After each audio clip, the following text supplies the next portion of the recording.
네, 안녕하세요. 카레뱀씨 양지은입니다. 안녕하세요. 박기돈입니다. 네, 오늘 시승할 차는 7년 만에 다시 돌아온 지프의 중형 SUV 뉴 체로키입니다. 네, 오프로드의 대명사 지프에는 간판 모델이라 할 수 있는 랭글러가 있고요. 1974년 등장해서 SUV의 원조로 등극한 체로키가 있습니다. 그리고 그 체로키의 고급 버전이라 할 수 있는 그랜드 체로키가 1993년 등장을 했죠. 오늘 시승할 모델은 바로 체로키인데요. 체로키는 용감한 아메리칸 인디언 부족의 이름을 따서 만들어진 미국에서 큰 사랑을 받았던 정통 오프로드 SUV라 할 수 있겠죠. 그리고 특히 2세대 체로키는 14년 동안이나 큰 사랑을 받으면서 체로키의 명성을 드높였고요. 3세대와 4세대 체로키 같은 경우에는 미국에서는 리버티라는 이름으로 판매가 됐습니다. 하지만 국내에서는 3세대 모델이 체로키로 들어와서 판매가 되었는데 4세대 모델은 들어오질 않았어요. 그래서 무려 7년 동안이나 체로키가 국내에서 공백 기간을 가졌다가 드디어 이제 5세대 체로키가 국내에 컴백을 하게 된 겁니다. 네, 저는 오랜만에 지프를 봐서 그런지 굉장히 디자인이 생소한데요. 네. 분명 앞모습은 지프 같아 보이면서도 약간 저는 낯선 느낌이에요. 특히 이 헤드램프도 눈썹처럼 얇고 긴 게 좀 특이한 것 같은데요? 네, 사실은 이게 눈썹이에요. 아, 정말요? 눈이 아니고. 오. 이 헤드램프처럼 보이지만 이게 주간 주행등이고요. 아. 눈에 해당하는 헤드램프는 거기 아래 아, 여기 동그랗게 있구나. 위치하고 있죠. 말씀하신 것처럼 저도 낯설다. 네. 그러고 보니 이 디자인이 그동안의 미국식의 터프함과는 조금 차이가 있는 것 같아요. 이태리 피아트의 작고 앙증맞은 모습이 살짝 묻어나는 것 같은데요. 네. 그래도 이 지프의 상징인 이 폭포수 그릴은 살아남아서 지프의 이미지를 잘 표현해주고 있네요. 네, 세븐 그릴이라고 하죠. 네. 구멍이 7개예요. 이번에 그대로 살짝 꺾어가지고 좀 세련된 느낌을 줘서 저 개인적으로는 상당히 마음에 듭니다. 한 세대를 건너뛰어서 새롭게 등장한 만큼 이전 세대에 비해서 많이 커졌습니다. 그래서 이전 체로키가 국산 SUV들 중에서 약간 투싼 같은 사이즈였다면 네. 신형 체로키는 산타페 정도 사이즈로 커졌다, 이렇게 설명을 드릴 수 있겠고요. 쉽게 비교하실 수 있도록 산타페와 비교를 한번 해보면 휠 베이스는 체로키가 20mm가 더 깁니다. 그런데 전체 길이는 70mm가 더 짧아요. 그러면 앞뒤 오버행이 많이 짧겠네요. 역시 네. SUV 좋아하는 분이라 바로 눈치를 채셨는데 네. 그렇습니다. 앞쪽 접근각과 뒤쪽 이탈각 자체가 훨씬 더 오프로드에 적합하도록 만들어졌다, 이렇게 생각할 수가 있겠죠. 그리고 최저 지상고도 일반적인 도심형 SUV들에 비해서는 훨씬 높은 편이고요. 그래서 체격 면에서 아무래도 지프답게 오프로드에서 강력한 성능을 나타낼 기본적인 자세를 갖추고 있다, 이렇게 설명을 할 수 있겠습니다. 그 지프에는 그동안 집안에 많은 일들이 있었습니다. 지프가 크라이슬러 산하로 들어간 건 굉장히 오래된 일이고요.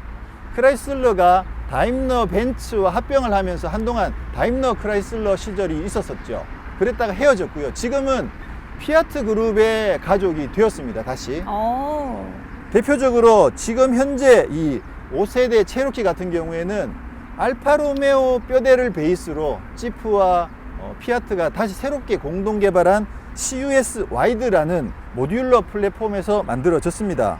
그리고 이번에는 그동안의 정통 오프로드 분위기에서 느낌을 많이 바꿔서 도심형 SUV 같은 느낌으로 분위기가 많이 바뀌었죠. 그런 일이 있었군요. 전체적으로 지프가 올드하고 남자다운 이미지를 버리고 미래지향적으로 변신했다는 느낌이 드는데요. 그렇다면 예전에 그 지프의 터프함, 이제 그거는 기대할 수 없는 건가요? 네, 사실 저도 그 부분이 궁금합니다. 경쟁 모델로 삼은 그 모델들이 다들 대표적인 도심형 SUV다 보니까 과연 체로키는 어떤 모습으로 변했을까? 그래서 이번 시승을 통해서 과연 오프로드 성능은 제대로 유지하고 있는지, 그리고 상품성은 얼마나 개선됐는지 한번 확인을 해보도록 하겠습니다. 참고로 지프 쪽에서는 동급 최강의 오프로드 성능을 여전히 갖추고 있다, 이렇게 설명을 하고 있습니다. 네, 실내는 분명 지프의 그 터프한 느낌과 차이가 많이 나면서 잘 다듬어 놨다, 이렇게 생각이 드는데 자세히 이렇게 들여다보면 왠지 어설픈 마무리가 잘 보이는 자세히 보지 마세요. 네, 그런 느낌이 있는데요. 설명에는 모로코, 이탈리아의 베수비우스 산, 그리고 그랜드 캐년 등 세계적인 자연 명소를 모티브로 해서 인테리어를 디자인했다고 합니다. 근데 정말 이 느낌이 맞나요? 아유, 저는 가보질 않아서 네. 그 느낌이 정확하게 어떤 건지 모르겠는데 라인은 네. 예전에 비해서 굉장히 세련된 라인들이 적용된 건 사실인 것 같아요. 그리고 전통적으로 지프의 디자인 아이덴티티 중에 하나라고 할 수 있는 그 사다리꼴 휠 아치, 그 휠 하우스의 그 사다리꼴 형태가 실내 라인에 곳곳에 많이 적용되고 계기판에도 그렇고 네. 많이 적용돼 있는 거는 이렇게 대부분 눈에 확 들어오는 것 같아요. 그리고 도어를 열고 실내를 이렇게 둘러봤을 때 굉장히 세련됐다라는 첫 느낌을 딱 받은 반면에 이제 막상 시승을 하기 위해서 차에 딱 올라타니까 아 이게 여전히 미국 차 느낌이 남아있구나 라는 생각이 드는 게 이 시트가 네. 굉장히 푹신하지 않아요? 네, 전 좋은데요? 꼭 소파처럼. 네. 그래서 아 이게 예전 지프의 느낌이 이 시트에서 아직은 조금은 남아있다 이런 생각이 듭니다. 센터페시아 모니터는 이렇게 크고 다양한 정보들이 이렇게 터치 스크린으로 제공되어 있는 게 편리할 것 같은데요. 실내에서 앉아서 지금 굉장히 재밌다라는 생각이 든 부분이 이 부분인데 스티어링 휠 하단에 since 1941 이렇게 읽으면 안 되죠. 네. since 1941 아. 이렇게 적혀 있는데 1941년도에 윌리스 지프를 처음 만든 것을 기념해 가지고 지금 여기 이렇게 적어 놨거든요. 사실 지프는 매니아들이나 오너들한테는 사실 지프를 탄다는 건 상당히 자부심이기도 하죠. 워낙 역사와 전통이 네. 있으니까. 네, 신형 체로키에는 최고 출력 170마력, 최대 토크 35.7kgm를 발휘하는 2.0 터보 에코 디젤 엔진이 장착됐고요. 변속기는 동급 최초로 9단 자동 변속기가 얹혔네요. 와, 변속기가 9단이라니 정말 대단한 네. 것 같아요. 복합 연비는 리터당 14km로 꽤 좋은 편이네요. 네. 지금 지프에는 처음 얹힌 이 2.0 디젤 엔진은 그동안 피아트 그룹에서 다양하게 활용되던 엔진입니다. 그러니까 나름 검증받은 엔진이라고 할 수 있고요. 9단 자동 변속기는 레인지로버 이보크가 최초로 얹으면서 최초 타이틀은 뺏기고 네. 이제 체로키는 뭐 두 번째 정도가 될 것 같고요. 아무래도 9단 변속기를 얹은 만큼 연비에 확실하게 도움이 될 거라고 보여지고 특히나 이제 이 차는 또 그 엔진 오토 스타트 스탑 같은 기능들까지 이제 같이 적용이 돼 있다 보니까 연비가 14km 정도면 이 급에서는 분명히 괜찮다고 할 수가 네. 있겠죠. 자, 이제 한번 달려보도록 하겠습니다. 9단 변속기가 적용된 만큼 뭐 가속이나 이런 부분들이 어떨지 사실 좀 기대가 되는데요. 네. 자, 달려보겠습니다. 네. 정말 기어비를 잘게 쪼개가지고 뭐 덕분에 가속은 뭐 무난한 수준인 것 네. 같고요.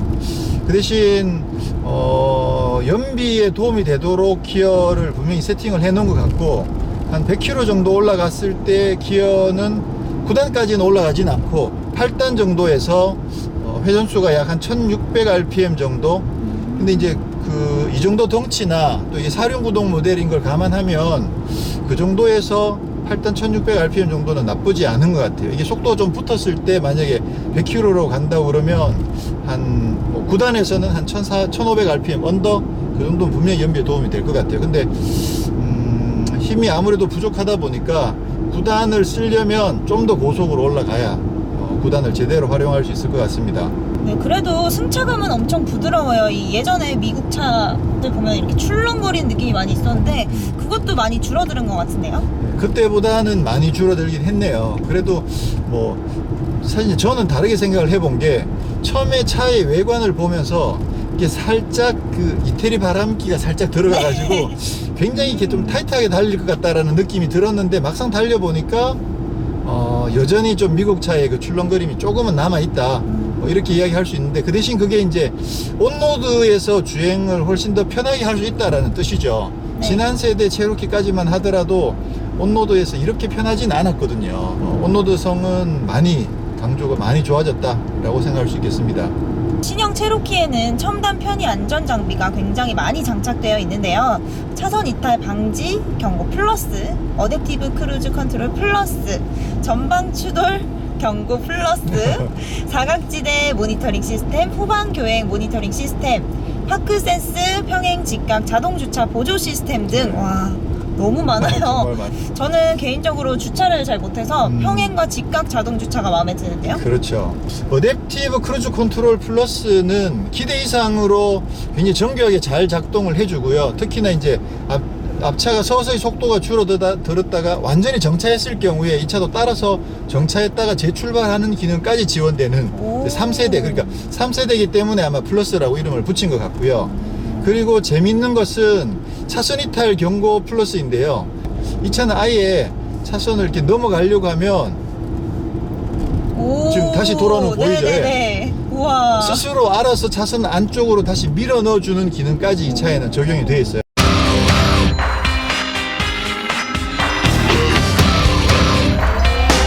네, 해변에 아주 단단한 모래밭이어가지고요. 해변을 한번 신나게 달려볼 생각이고요. 그리고 지금 저기 앞에 모래 언덕이 보이는데 네. 이 차는 접근각하고 이탈각도 굉장히 좋거든요. 그래서 저 정도 모래 언덕 정도는 충분히 올라갈 수 있지 않을까. 네. 한번 도전을 해보도록 하겠습니다. 네. 네, 동급의 도심형 SUV 중에서는 그동안 찾아볼 수 없었던 사륜구동 로기어가 적용이 되어 있어서 사실 이 정도면 뭐 오프로드는 정말 강력해지는 거죠. 그래서 뭐 배가 닿아서 언덕을 못 넘는다거나 아니면 뭐 모래에 빠져서 배가 닿는다든가 그런 식으로 배가 닿는 상황만 아니면 언덕을 넘거나 진흙이나 모래나 뭐 웬만한 데는 다 주파할 수 있지 않을까 충분히 기대가 됩니다. 네, 여기 보이는 장치가 네. 오프로드 조절하는 그 장치인가 봐요. 네, 맞습니다. 이게 그 랜드로버에 있는 터레인 리스폰스랑 오. 비슷한 건가요? 아, 역시 SUV 좋아하는 지훈씨답게 터레인 리스폰스를 알고 네. 있군요. 네. 다이얼을 돌려서 오토, 스노우, 스포츠, 그리고 샌드 모드 이렇게 4가지 옵션을 선택할 수 있고요. 주행 상황에 따라서 이제 자동으로 스스로 여러 가지 조건들을 변형해 가지고 거기에 최적화된 주행을 해주는 거고요. 근데 사실 이거보다 획기적이고 강력한 건 이 네. 4WD 로 이거입니다. 이거 이게 이제 사륜 로기어니까 이거 네. 선택해 놓으면 사실 정말 뭐 웬만한 데는 다 갈 수 네. 있다고 봐도 상관없겠죠. 그리고 그 위에는 이제 HDC도 적용이 되어 있고요. 이 차는 뭐 분명히 도심형 SUV라고 만들어졌다고 봐야 되는데 근데 정말 오프로드도 진짜 동급 최강입니다. 네, 오늘은 지프의 체로키를 시승해봤습니다.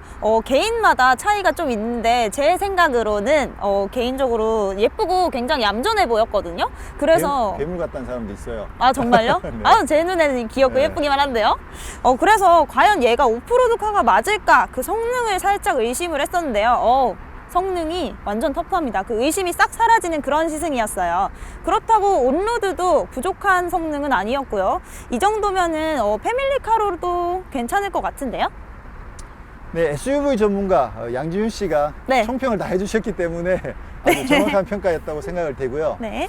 7년 만에 공백을 깨고 컴백한 이 5세대 체로키는 그동안과는 다르게 터프한 이미지를 살짝 벗어나서 세련된 도심형 SUV로 등장을 했습니다. 하지만 지프가 어디 가겠습니까? 네. 그 피는 못 속이는 거죠. 그래서 강력한 오프로드 성능을 여전히 갖추고 있어서 정말 뭐 어디든 정말 즐겁게 다닐 수 있을 거라고 기대할 수 있고요. 유럽, 특히 그 이태리의 그 약간 바람기, 네. 바람기가 살짝 가미된 모습에서 좀 색다른 달리기를 보여주지 않을까라는 기대를 살짝 했는데요.